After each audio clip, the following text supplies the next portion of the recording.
The courtroom had an unusual heaviness to it that morning, a weight that settled not only in the air but also in the people who filled the benches. It wasn't the kind of noise-filled, chaotic scene one might expect from a movie courtroom. Instead, it was hushed, subdued, as though everyone present understood instinctively that what was about to unfold was no ordinary case. The clock above the judge's bench ticked softly, its sound sharp enough to cut through the silence. Every tick echoed the sense of waiting, of anticipation, of lives about to change depending on what a single little girl might say. Sat at the plaintiff's table, her small frame dwarfed by the towering backs of the polished wooden chairs. She wore a pale blue dress that her aunt had chosen that morning, though the hem kept slipping awkwardly over her knees as she shifted nervously.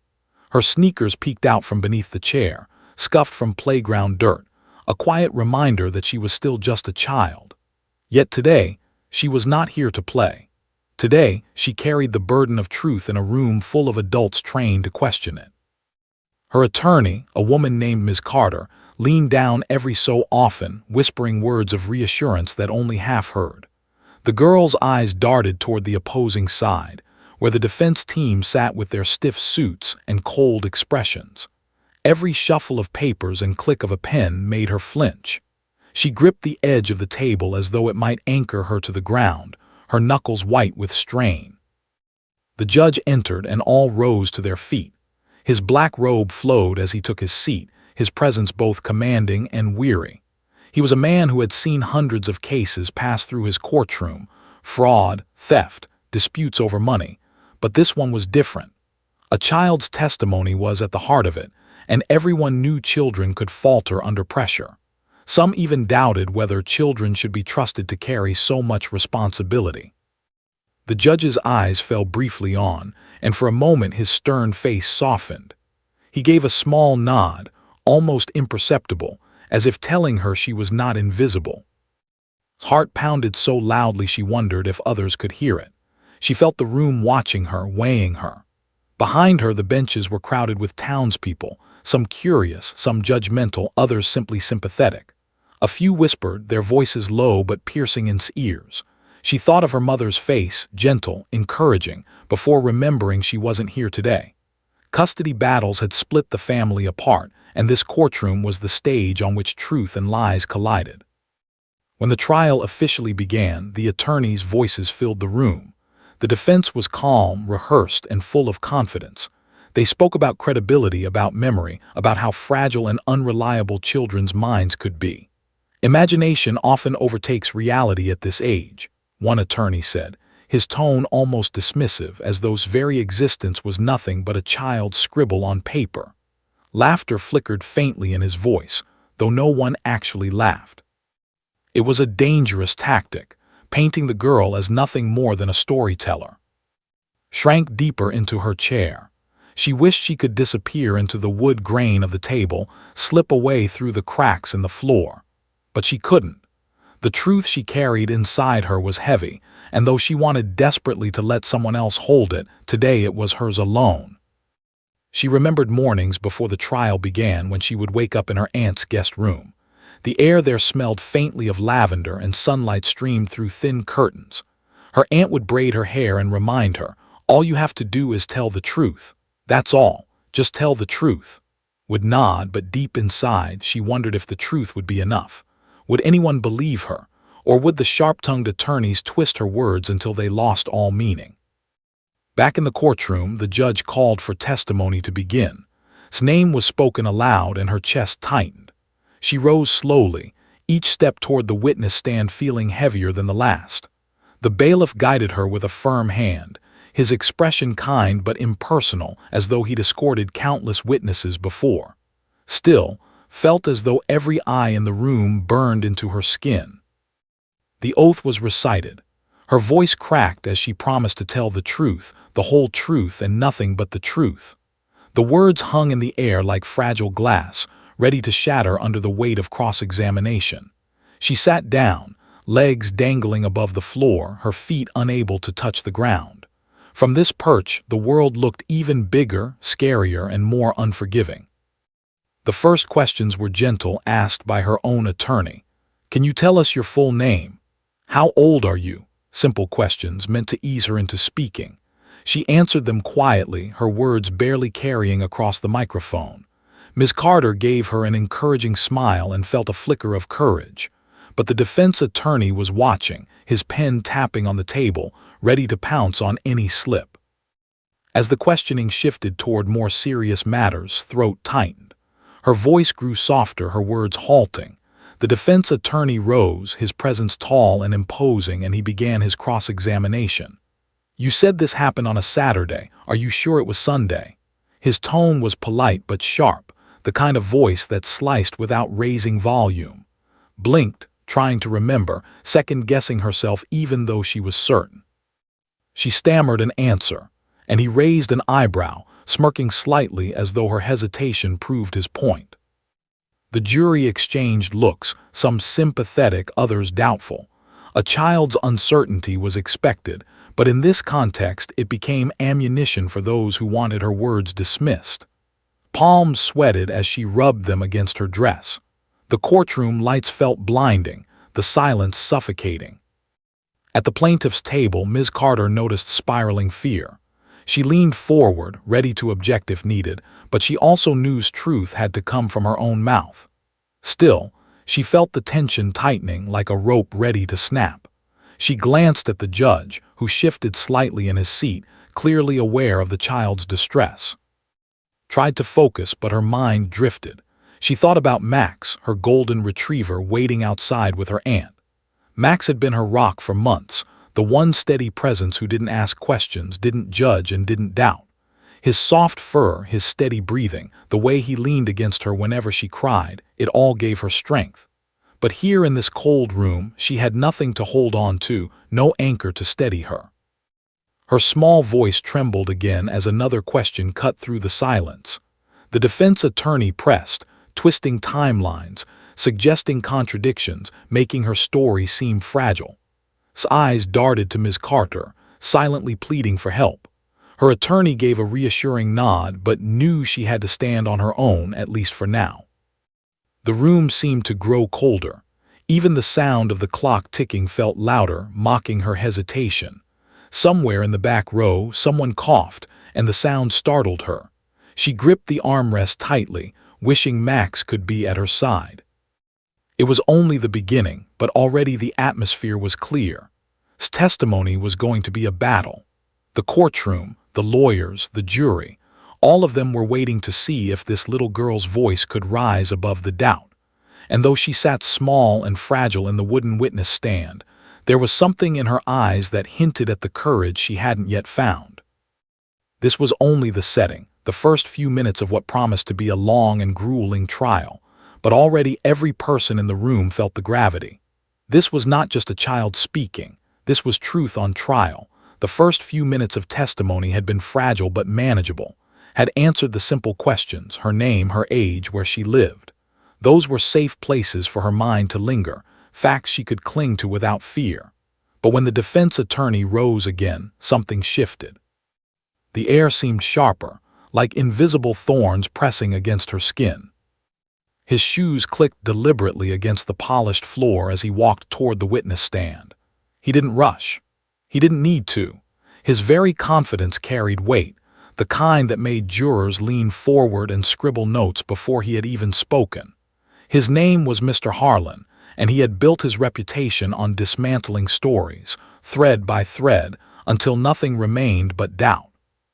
He said, his voice calm but commanding, "I'd like to ask you a few questions." Nodded nervously, her fingers twisting together in her lap. She avoided his eyes, staring instead at the microphone that loomed just inches from her face. "You mentioned earlier that you were at home that Saturday morning." He paused, flipping through his notes as though he were carefully considering her words. "Are you certain it was Saturday, not Sunday?" Blinked, her lips parting slightly. She knew it had been Saturday. She remembered because the next day she hadn't gone to school, but under the weight of his gaze and the silence of the courtroom, her certainty faltered. I think it was Saturday," she said, her voice cracking. "You think?" he echoed, raising an eyebrow. He turned slightly toward the jury, letting the word hang in the air. So, you're not completely sure? His throat tightened. No, I mean I am sure it was Saturday. He smiled faintly, though it didn't reach his eyes. Which is it? You think it was Saturday or you're sure? Her heart pounded. Her small voice trembled as she whispered, I'm sure. The attorney let the moment linger before nodding and pretending to accept her answer. He flipped another page. And you said this happened in the morning. What time exactly? Froze. Time was a slippery thing for a 10-year-old. She remembered the light streaming through the window, the way breakfast dishes were still on the counter, but the exact hour. Her mind scrambled for a number that wouldn't sound wrong. I don't know exactly. Maybe 10. Maybe, he repeated, his tone almost amused. He leaned forward, lowering his voice just enough to make it feel like a private interrogation. If you can't remember the day or the time clearly, how can we know for certain that what you're saying happened at all? The words struck her like stones. She opened her mouth, but nothing came out. Her vision blurred slightly, her eyes stinging. She wanted to cry, but she couldn't, not here, not in front of all these strangers. Behind her on the benches, the audience stirred. Some frowned, sympathizing with her small figure struggling under the weight of such questions. Others looked skeptical, their expressions hard, as if silently agreeing with the defense's line of attack. The jury scribbled again, their pens scratching loudly in ears. Miss Carter rose immediately. Objection, Your Honor, badgering the witness. She's a child. The judge lifted a hand, his expression stern. Sustained. Mr. Harlan, keep your questions direct. Of course, Your Honor, he said smoothly, bowing his head slightly before returning to. No more questions like that. But his eyes told a different story. He had already planted seeds of doubt, and he knew it. Gripped the wooden armrests tightly. Her small fingernails pressed into the surface, leaving faint marks. She wished she were anywhere else, at her aunt's kitchen table, on the swing set at school, or curled up with Max in her bedroom. Anywhere but here. The questions continued, each one circling closer to the heart of her story. Mr. Harlan's tone shifted between polite curiosity and sharp skepticism, a rhythm designed to keep her off balance. You said you saw what happened from your room. How far away is that from the living room? Hesitated. She had walked that hallway countless times, but measuring distance wasn't something she thought about. Not far. Not far, he repeated, echoing her words like they were fragile glass. Would you say 10 feet, 20, 30? I don't know, she whispered. You don't know, he said again, looking toward the jury. His repetition was deliberate, a hammer striking the same nail. Her stomach churned. Every question felt like a trap, every hesitation like proof she couldn't be trusted. She thought about the way her teacher at school sometimes repeated her mistakes out loud to the class, making her cheeks burn. This was worse. This was 100 times, with strangers' lives and futures hanging in the balance. The judge watched her carefully, his expression softening, but he said nothing. He knew the defense had a right to press, but small frames seemed to shrink with every passing minute. At the plaintiff's table, Ms. Carter scribbled a note and slid it toward her co-counsel. She's shutting down. We need to request Max. But it wasn't time yet. They had to wait for the right moment. Meanwhile, her mind was drifting. She thought of Max again, his golden fur, his warm eyes, the way he always leaned against her when she was upset. With Max, she never felt small. She never felt foolish. Here, without him, she felt like a balloon slowly losing air, deflating under the weight of doubt. Mr. Harlan flipped his notes once more. I need you to think carefully. You've said a lot today, but stories can change, can't they? Sometimes when people tell the same story over and over, they remember things differently. Isn't that true? Stared at him, her lips trembling. I guess. So it's possible, he pressed, that your memory of what happened isn't completely accurate. Tears pooled in her eyes. She wanted to scream, no, it's true, I know what I saw, but the words tangled in her throat, caught between fear and frustration. The silence stretched. The defense attorney smirked slightly, knowing he had cornered her. The judge finally intervened, his tone stern. "Mr. Harlan, move on." "Of course, Your Honor," he said smoothly, though the damage was done. He closed his folder, signaling he was finished for now. Sat there, her chest heaving, her eyes fixed on the table. She felt smaller than ever, as if her voice had been stripped from her. The jury looked back at her with mixed expressions, some compassionate, others doubtful. The obstacle wasn't just the attorney's words. It was the creeping fear that her truth might never sound strong enough to stand against the polished, practiced skepticism of adults. And though the questioning had paused, the weight of doubt still lingered, heavy and suffocating, pressing down on the little girl who had come to court with nothing but her voice. The tension in the courtroom was thick enough to choke on. Sat slumped in the witness chair, her small shoulders trembling under the weight of the defense attorney's words. The questions had slowed, but the doubt they carried lingered in the air like smoke after a fire. The jury exchanged glances, some sympathetic, others skeptical, all caught in the uncertainty of whether a 10-year-old could hold the truth steady in such an unforgiving room. At the plaintiff's table, Ms. Carter watched her young client carefully. Hands twisted in her lap, her breathing shallow and uneven. Her eyes glistened, not with the strength they'd rehearsed together, but with the unmistakable fragility of a child on the verge of breaking. Ms. Carter had prepared for this moment. She knew it would come. Courage was real, but courage alone was fragile in the face of sharp questions designed to unravel her. The attorney stood, her movements deliberate. "Your Honor," she began, her voice steady but respectful. The judge looked up, his expression expectant. "Yes, Ms. Carter. I would like to make a special request." Murmurs rippled through the courtroom like the low rumble of thunder before a storm. The defense attorney leaned back in his chair, his lips twitching into the faintest hint of a smirk. "Another objection, perhaps," he muttered under his breath, though loud enough for those nearby to hear. Ms. Carter ignored him. She kept her eyes on the judge. "Your Honor, this is an unusual case. We are asking a 10-year-old girl to recount experiences that are painful and frightening. She has already demonstrated significant difficulty answering under cross-examination. Has a certified therapy dog. His name is Max, who has been an essential source of comfort and stability for her during the preparation for this trial. With the court's permission, we respectfully request that Max be allowed into the courtroom to accompany during the remainder of her testimony." The room fell silent for a beat.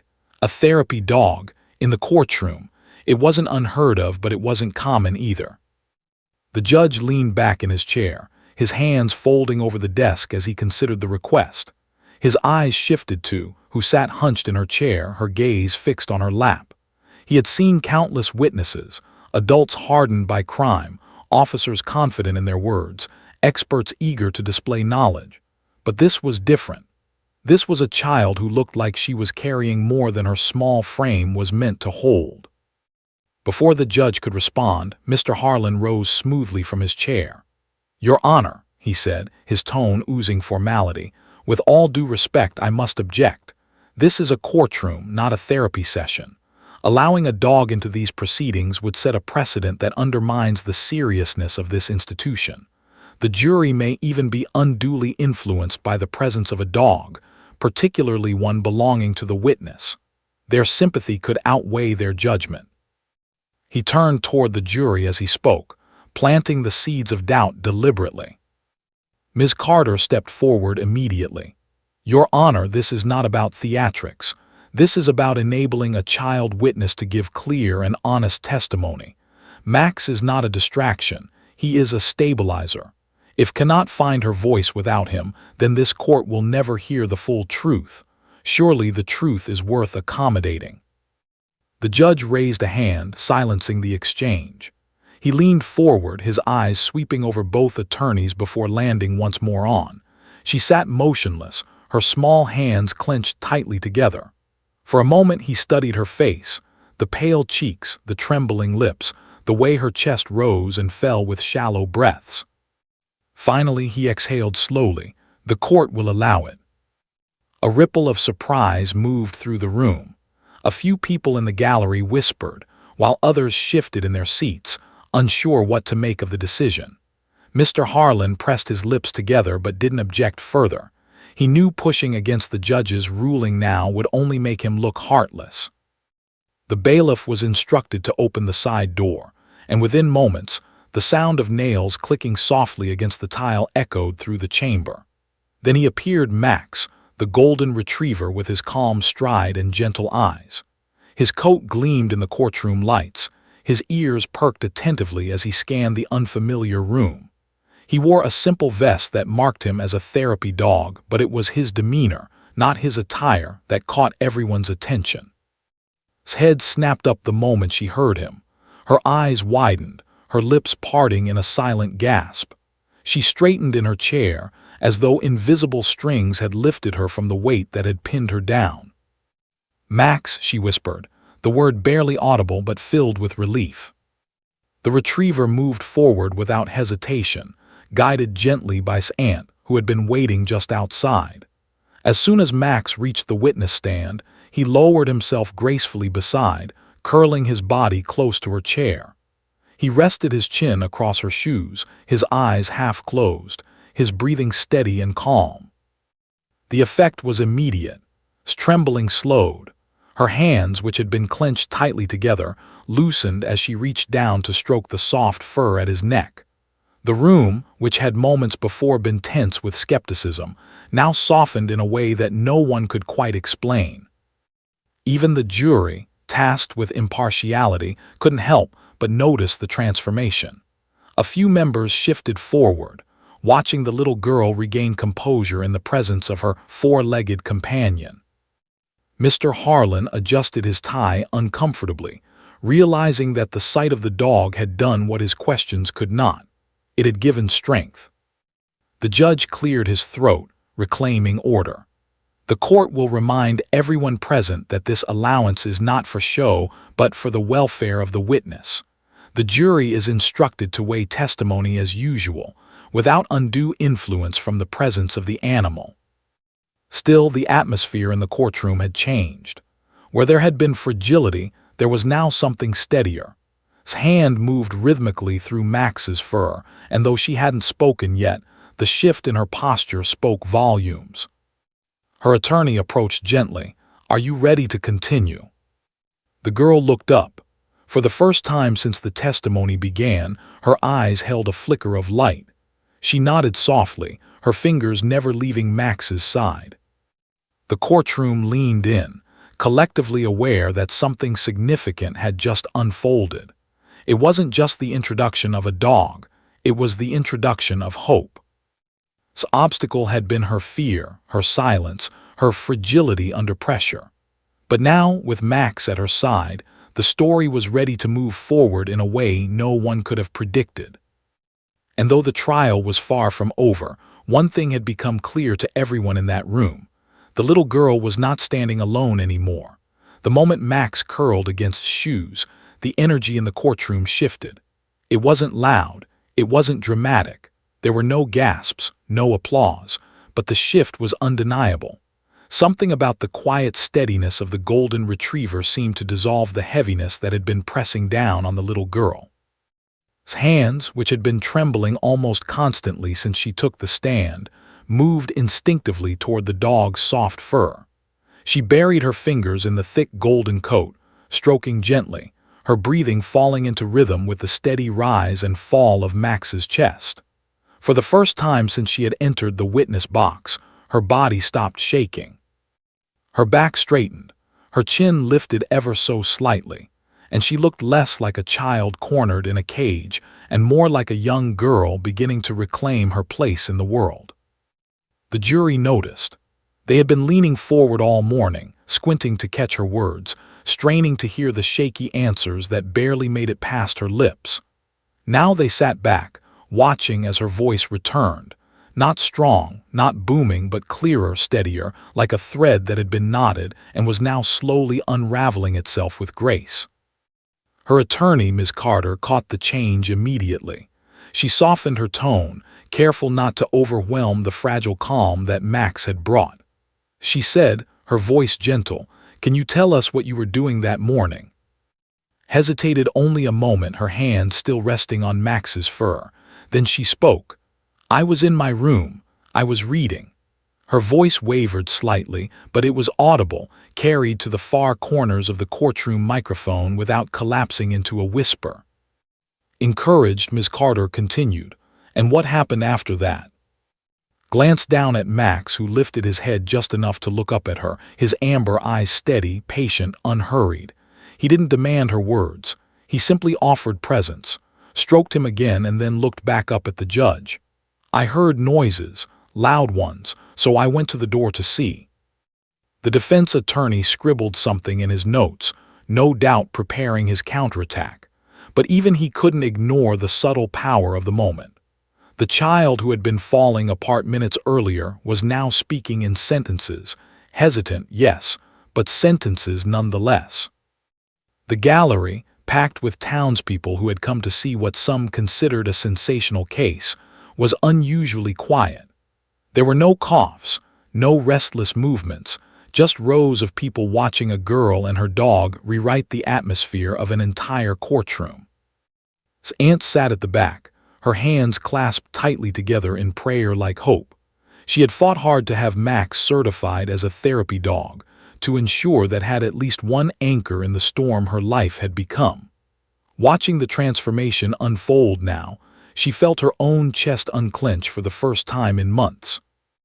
As answered the next few questions, her voice grew steadier. The words weren't elaborate, she wasn't delivering polished testimony like an expert witness. She was simply telling her truth. "I saw him. He was angry." She paused, her lips pressing together as a shadow crossed her face.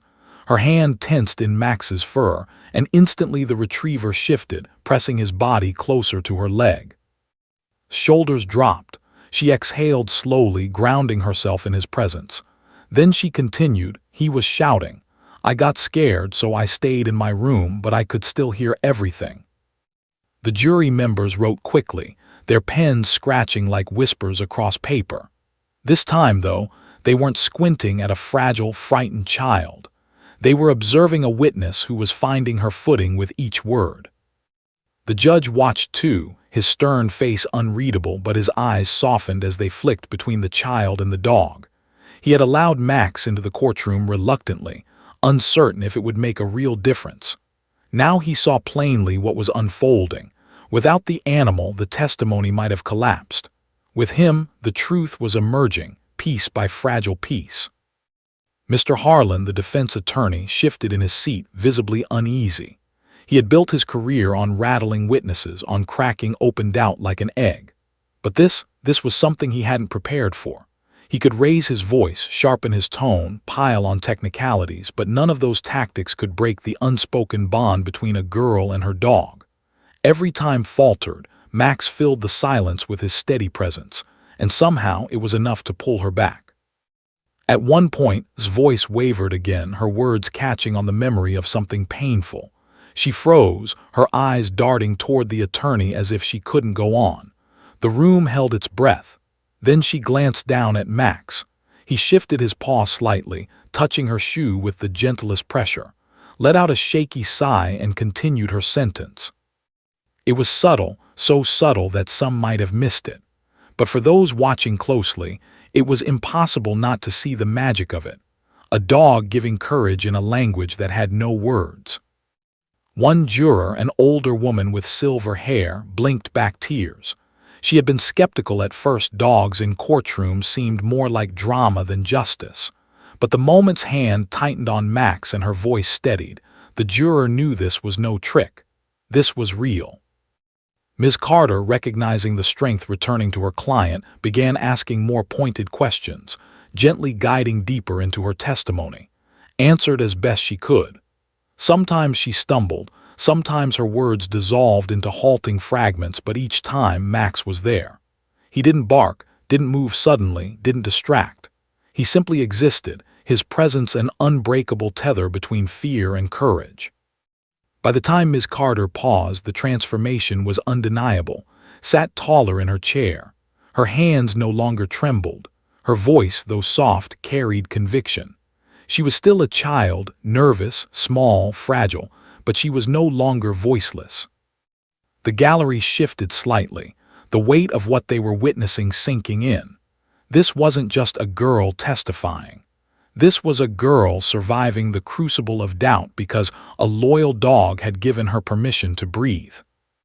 The judge finally leaned forward.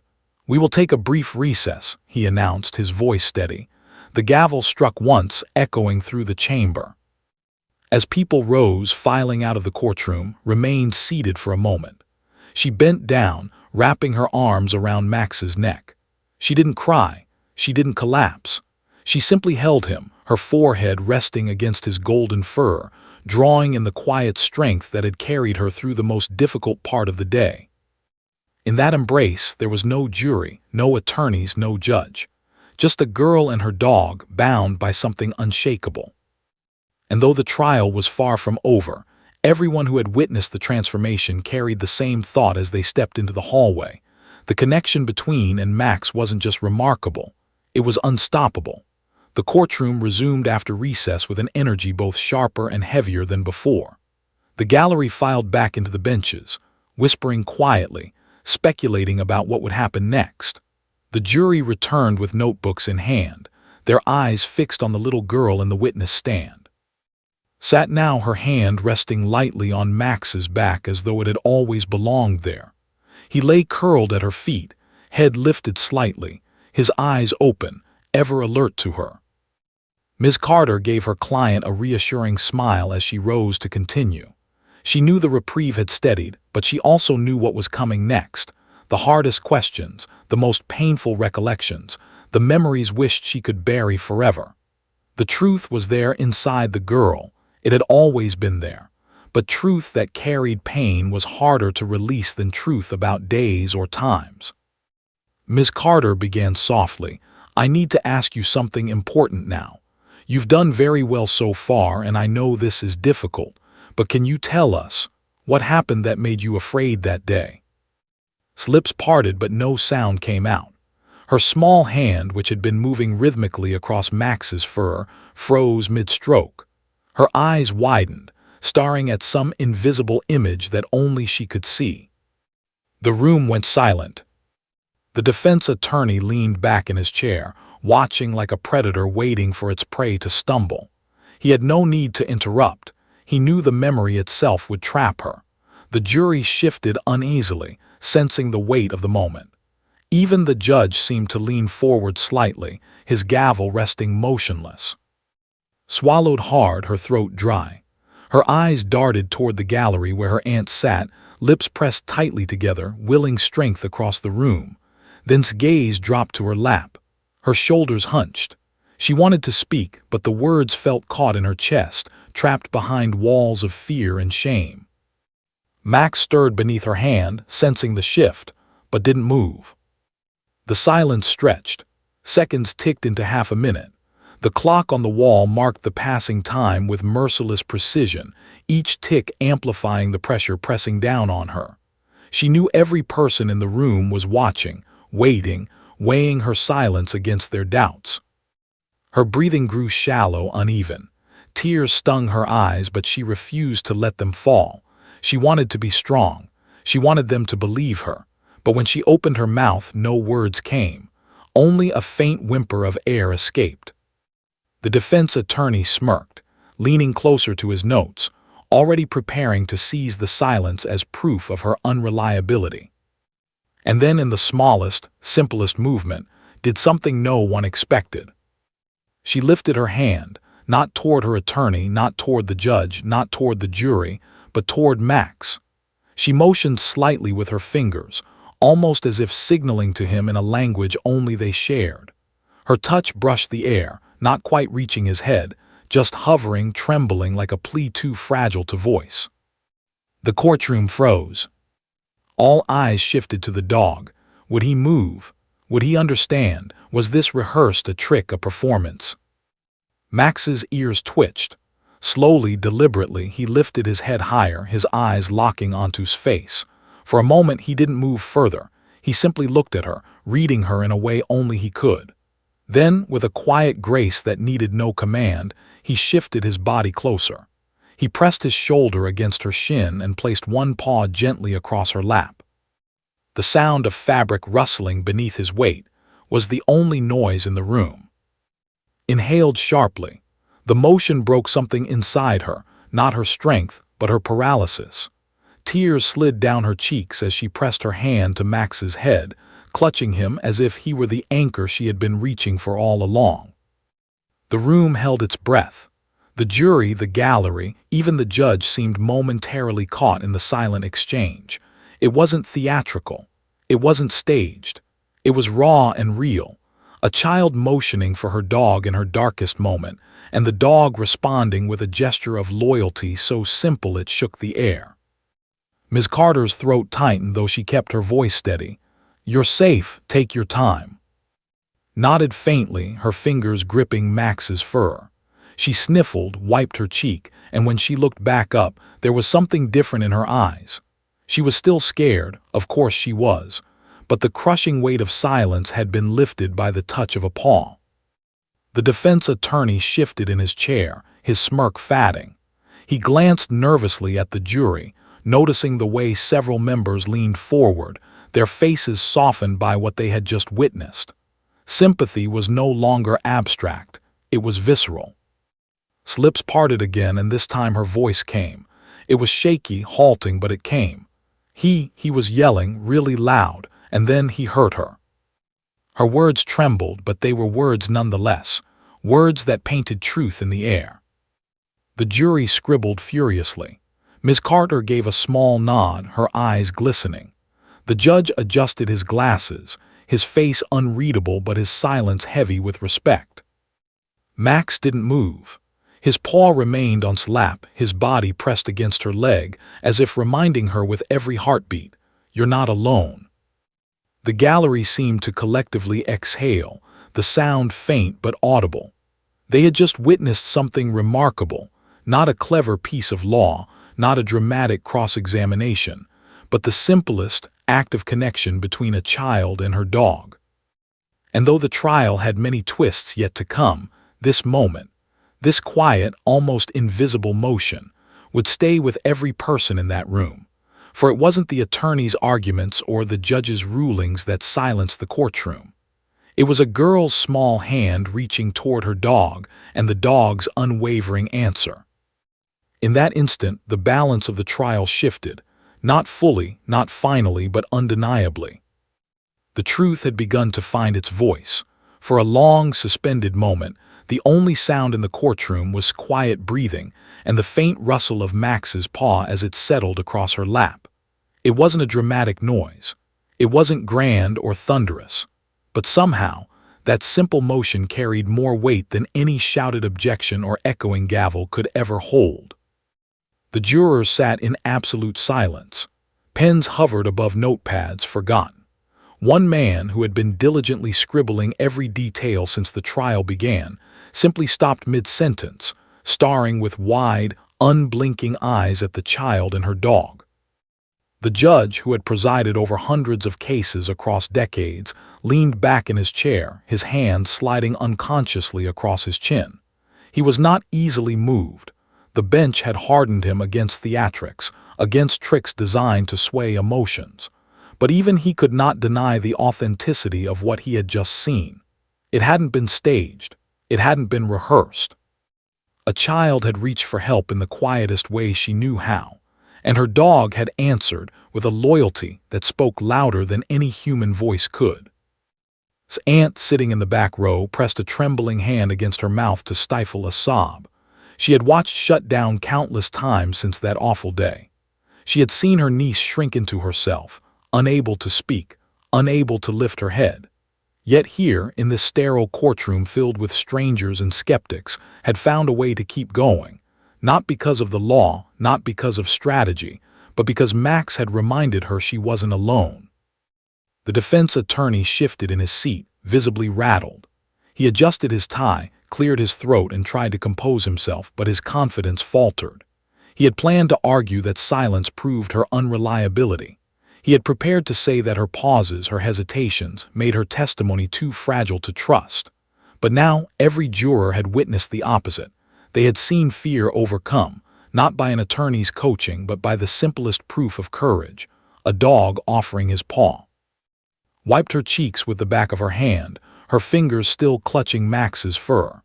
When she finally spoke again, her voice was quiet but steady, like the delicate flame of a candle refusing to be snuffed out.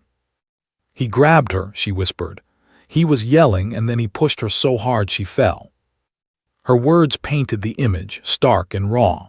The gallery gasped faintly. The judge tapped his gavel once for silence, but the sound was softer than usual, almost as if he too respected the gravity of her voice. Swallowed, leaning slightly against Max's paw. "I tried to close my door. I didn't want him to see me, but I could still hear everything. I was scared he'd come for me next." Her attorney let the silence hang for a moment, giving the jury time to absorb what they'd heard. She didn't press for more details, not yet. Pushing too far, too quickly, could undo the fragile courage had just built. Instead, Ms. Carter glanced toward the jury, allowing their eyes to linger on the child, her trembling hands, and the dog who grounded her. Across the bench, the jurors' expressions told the story clearly. This was no longer just testimony. This was a child reliving her terror, finding the strength to share it, one sentence at a time, with her dog as her anchor. Max's paw remained firmly on her lap. He didn't move it, didn't shift his weight. He seemed to know she still needed it there, still needed the reminder of his presence, and with every breath she took, seemed to draw strength from it. The judge cleared his throat, his voice steady but quieter than before. "Ms. Carter, please proceed." The attorney nodded and turned back to, "You're doing very well. Just a few more questions and then you'll be able to rest. Can you tell us, did anyone else see what happened?" His gaze flickered nervously toward the defense table. For a moment the fear threatened to rise again, clawing at her throat. But then Max shifted slightly, pressing his weight more firmly against her shin. Took a breath, her hand tightening around his fur, and shook her head. "No, it was just me. And her. And him." The gallery whispered again, hushed voices carrying disbelief, sympathy, sorrow. The defense attorney rose suddenly. "Objection, Your Honor," leading the witness toward dramatization. The judge's gavel struck firmly this time. "Overruled. The witness is answering from her own memory." The objection died as quickly as it had risen. The defense attorney sat down, his jaw tight, realizing his attempt to discredit her had backfired. The jury's eyes were still fixed on and on Max. Sniffled and wiped her nose with the sleeve of her dress. Then she leaned down slightly, pressing her forehead to Max's head. It wasn't dramatic, just a fleeting touch, but it spoke volumes. The dog, ever steady, responded by wagging his tail once slowly, as though to reassure her, "I'm here, and I'll stay until this is over." The gallery couldn't help themselves. Several people smiled through tears. A few jurors shifted, their eyes glistening.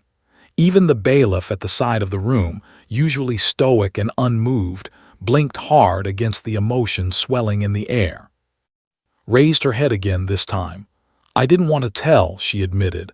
"I thought no one would believe me, but Max makes me brave." The jurors scribbled that last line quickly.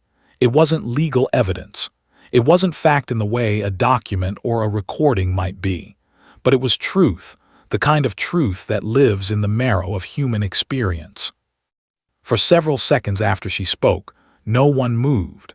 The courtroom seemed suspended, every soul caught between the fragility of her words and the unshakable loyalty of the dog at her side.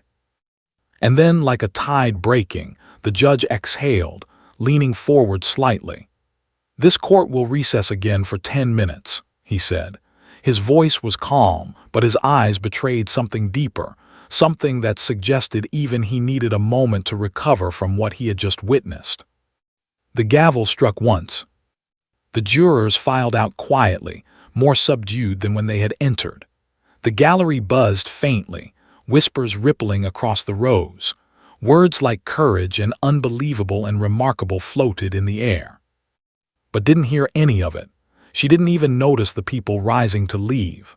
She was focused solely on Max, who still sat pressed against her, as steadfast as he had been from the first moment. She wrapped both arms around him then, not in desperation this time, but in gratitude. Her voice was barely audible, but those close enough to hear caught her words.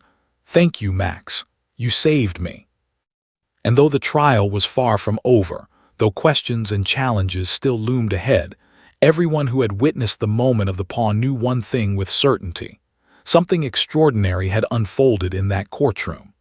A child's silent plea had been answered, and the response had brought the entire room to a halt.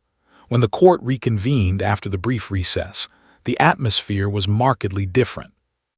The earlier tension had not disappeared. It still lingered in the air like static before a storm, but it had transformed. It wasn't the heavy, suffocating pressure of disbelief anymore. Now it was anticipation, the quiet pulse of people waiting to see if lightning would strike again. Returned to the stand with Max at her side. He padded faithfully beside her, his nails clicking softly against the polished floor, his tail swishing lazily behind him as though the room wasn't full of strangers and judgment. He settled quickly at her feet, leaning his warm body against her shins like a silent promise. The jury followed every move. Some leaned back, trying to mask their emotions with detached professionalism, but their eyes betrayed them. Others leaned forward, eager to hear the child who had managed to capture the room in a way that no adult witness ever had. Ms. Carter stood slowly, giving a reassuring nod before turning back to the judge. "Your Honor, with the court's permission, I would like to continue my questioning." The judge adjusted his glasses, his voice even but softened compared to earlier. "Proceed." Took a deep breath. Her small hand found Max's fur again, and her fingers threaded into it as naturally as if she had been doing so her whole life. Her attorney crouched slightly, lowering her tone so that it matched the gentle cadence had begun to trust. She said softly, "Before the recess you told us about what you saw. I know that was very difficult, but you're safe here and Max is with you. Can you tell us more about what happened after?" The girl's eyes flickered toward the defense attorney for just a moment. His sharp gaze was like a knife, waiting for her to falter, but Max shifted at that exact second, brushing his nose against her knee. His gaze returned to her attorney, steadied. "He kept yelling," she began, her voice trembling but audible. "He was saying things, mean things. He grabbed her again. She tried to stop him, but he wouldn't listen." Her throat constricted and her voice cracked. For a moment it seemed like she might stop. But then Max shifted his paw, pressing it lightly against her shoe, a grounding reminder of his presence. Tears welled up, but she blinked them back and continued. "He hit her hard," she cried out, "and I didn't know what to do. I wanted to help her, but I was too scared." Gasps rippled softly through the gallery. Several jurors exchanged uneasy glances, their pens scratching furiously against notepads.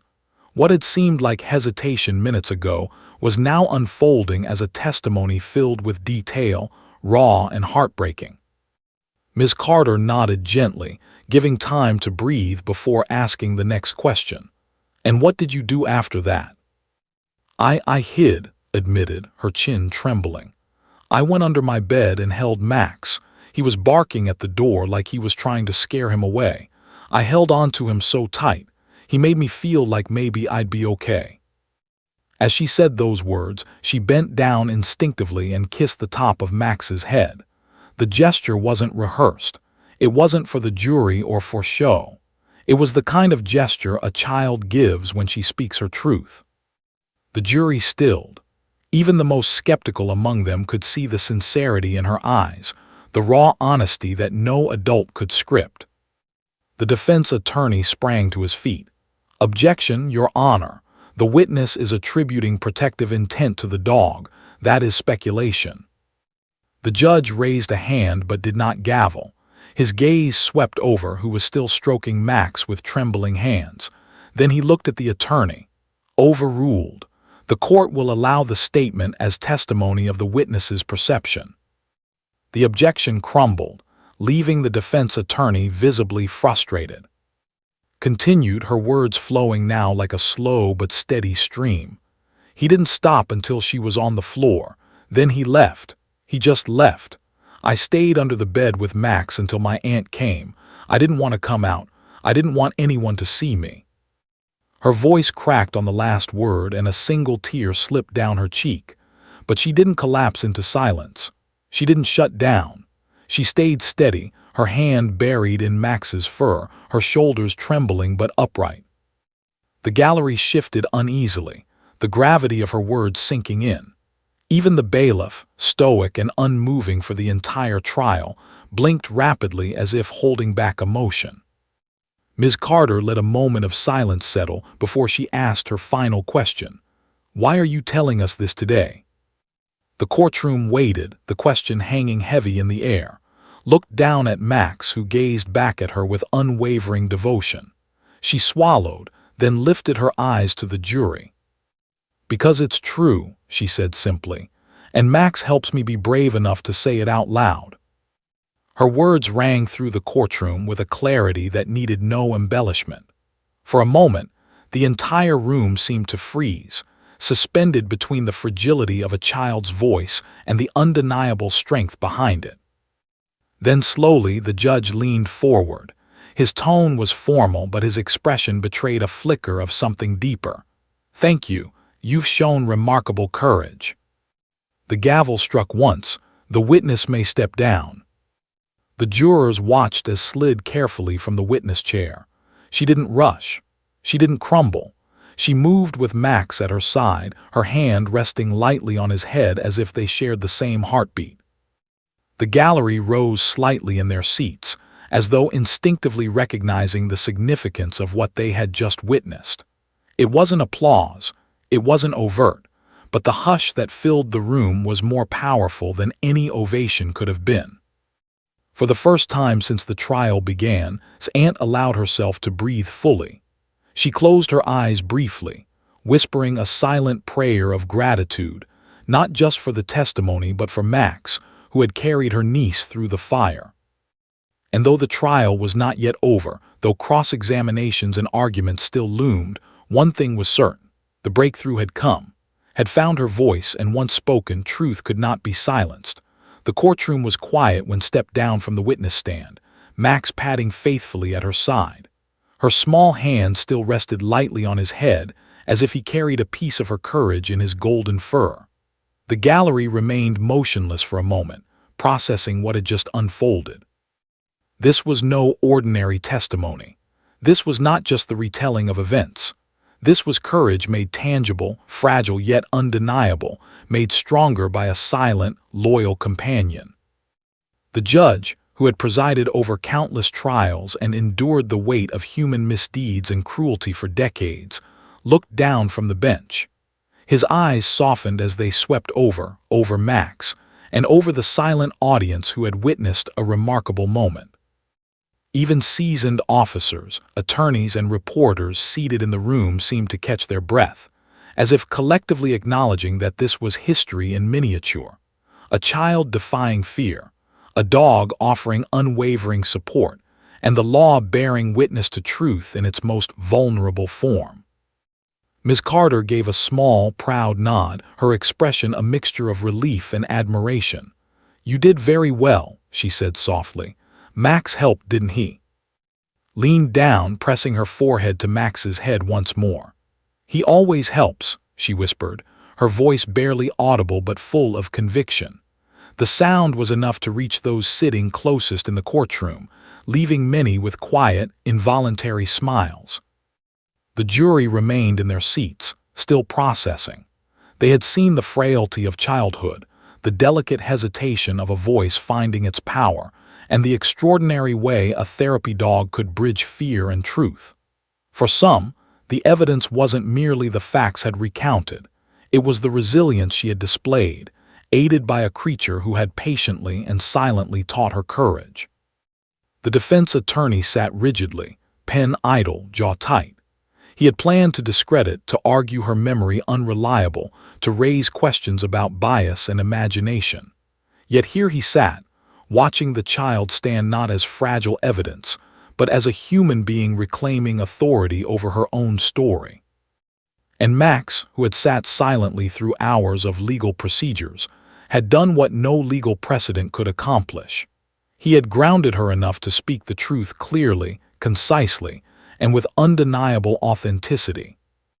The judge cleared his throat, drawing the room's attention. "Ladies and of the jury," he began, "you have just witnessed testimony that is both poignant and powerful.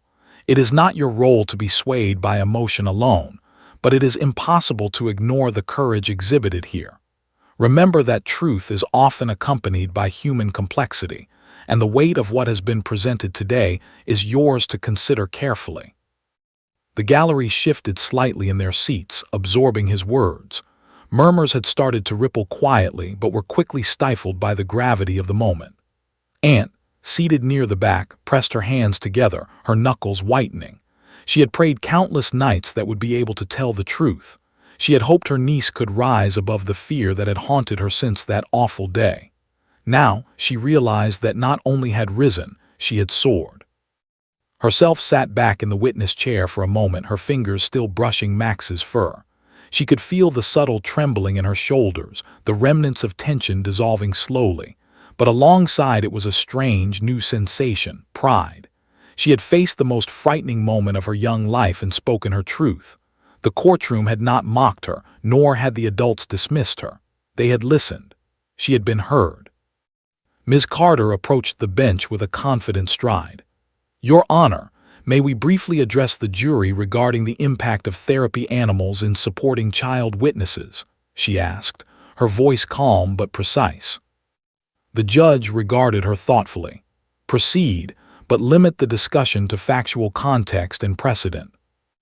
Ms. Carter nodded and turned to the jury.